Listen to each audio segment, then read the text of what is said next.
तू लग्नानंतर तुझं नाव बदललेलं नाहीस, म्हणजे आडनाव बदललेलं नाहीस. लेटर आलं होतं एकदा घरी, घरच्या ॲड्रेसवर, क्षिती ढोमे अशा नावाने. मी ते परत पाठवलं. अशा नावाची बाई इथे राहत नाही. सो हे क्षिती ढोमेला आहे, मी ती व्यक्ती नव्हे.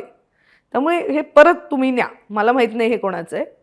मग आलं परत एक क्षितिजोग नावाने, जे मी घेतलं. ते माझं नाव आहे आणि मला अजिबात मी नवऱ्याचं नाव लावणार नाही असे काही मला त्याच्यात प्रॉब्लेम्स नाही आहेत.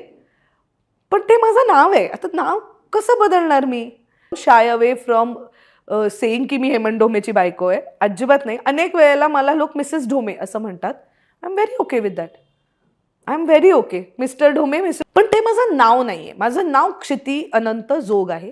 क्षिती जोग अतिशय छान विषयावर बोलली आहे. लग्नानंतर नाव बदलणं हा विषय छोटा वाटतो, पण खरं म्हणजे तो प्रत्येक स्त्रीच्या ओळखीशी जोडलेला असतो. आपल्यापैकी कित्येक जणी लहानपणापासून त्या नावाने स्वप्न पाहतात, मेहनत करतात, यश कमावतात. पहिल्या बक्षिसावर जे नाव छापलं जातं, पहिल्यांदा नोकरी दिल्यावर जो ID बनतो, पहिल्यांदा एखादं अचिव्हमेंट घरात आणलं तर जे नाव आई बाबा अभिमानाने वाचतात, ते नाव फक्त अक्षरं नाहीत. ती आपली ओळख आहे, आपली वाटचाल, आपलं अस्तित्व आहे. हो, काही स्त्रिया नवऱ्याचं आडनाव लावतात, प्रेमाने, नात्याच्या सन्मानासाठी, एकत्र नवीन चॅप्टर सुरू करण्यासाठी.